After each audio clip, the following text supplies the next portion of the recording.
I don't know why.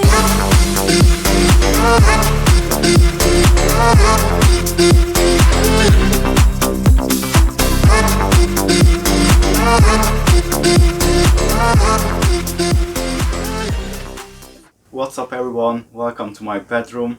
This is where I produce music. Ever since I started, I think it was already 7 years for now. I'm located in the countryside in Hungary, Europe. If you are an upcoming producer or you're just starting out, I hope you can get some value out of this video. I've decided to record some educational content and not only upload music mixes or shows that I play. I started with more of a minimalistic and cheaper setup, but over time, as you improve and your brand grows and your income grows, you can always get new stuff and upgrade. Let's check what I work with. Let's start on my desktop. I'm using a laptop with an external display. This is a MacBook 2015 edition, 15 inch, and I have this now for 4 years and it still works perfectly fine.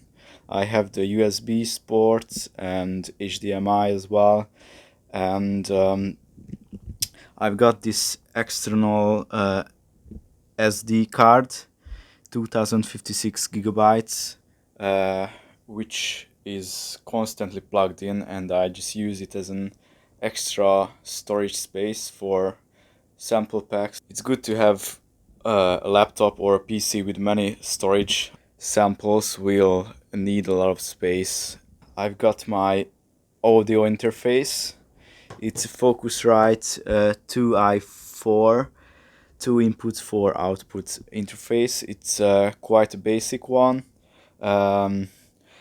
That's where I have my headphones plugged in, and I have a separate control for the volume of the speakers, and I can separately control the volume of the headphones, which is a pretty good feature on this one.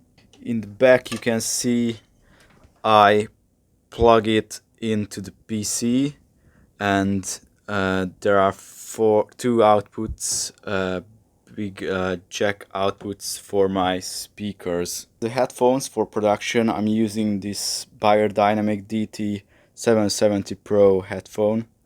I bought this ages ago and it still works fine, so I can definitely recommend. It's not the cheapest one, but good sound quality for sure. And to produce music in your bedroom, you either need good headphones or decent monitors, speakers. Honestly, at the beginning, I prefer to use headphones because I could use them anywhere. But as time went on, I prefer to use the speakers now because I can just hear the stereo field better. I've got a very basic keyboard which costed like $5-6. It's quite basic, not even for Mac, but I love it. Then I have a like gamer mouse, which wasn't expensive either. I've got a MIDI keyboard. It's quite small. You can see, just as big as my laptop. I had a bigger one, but that broke, and I have this now. To be fair, I'm not using it that often. I prefer to draw the MIDI notes with my mouse and build it from there. For my display, I'm using a Dell 24-inch 2K resolution display. I love it because it has also this USB extension port also on the button, so I plug it in one USB port to my laptop, and I got 4 extra USBs, so I don't have to reconnect my mouse and my keyboard all the time. It just connected to the display automatically. If you are producing a lot from home, I would highly recommend to get this external display. It just gives you more freedom and workspace to work with in your production software. I'm using Ableton 10. It's just my personal preference. That's what I learned when I started. You can use any other type of DAW as long as you have some experience in it. For the speakers, I'm using the Genelec 8040s. I have to mention that I haven't started on these. These are my second set of speakers. Only bought this a year ago. Um, these one are quite expensive and they are not entry-level speakers. But to start, I used the KRK Rocket 8-inch speakers. They were just fine to start. Those ones had more of a hi-fi sound and were lacking of mid frequencies, but these ones provide very clean sound and I love them a lot. I have my very first DJ controller as well. I don't use it anymore. I just have it behind the curtain and just look at it. It brings back good memories.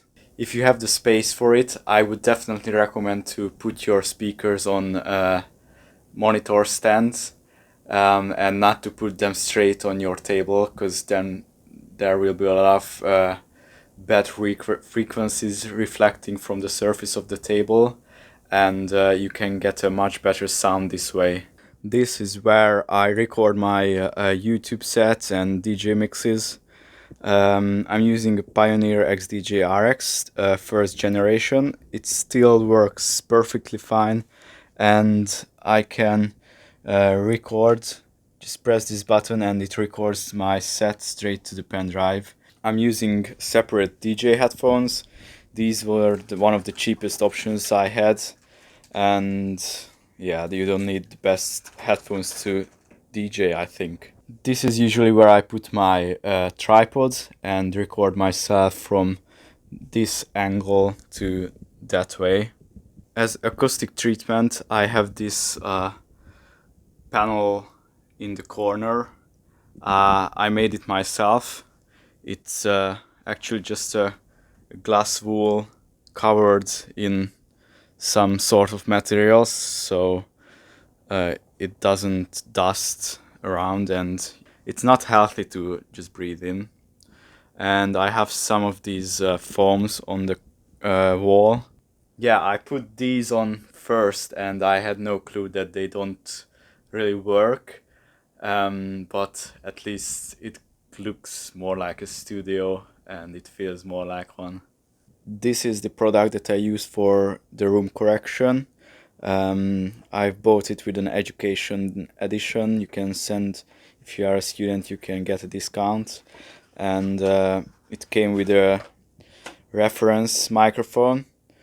So I had to calibrate my room and connect this to the computer and walk around. And it measured both of the speakers and frequency differences. It works like a master EQ on your system setup. If I turn it on, it flattens out the sound in my room. It has a dry wet switch. I put it on 66%, so I still get some of the reflections and mistakes that my room creates, but it counterbalanced heavily. It completely balances the sound coming from the speakers. I'm almost getting a perfect sound. That's why I'm very satisfied with this setup and the sound coming from it. I can hear all the frequencies and just work on my production fine. That was it. I appreciate your attention. Hitting the like button would benefit my channel in a massive way.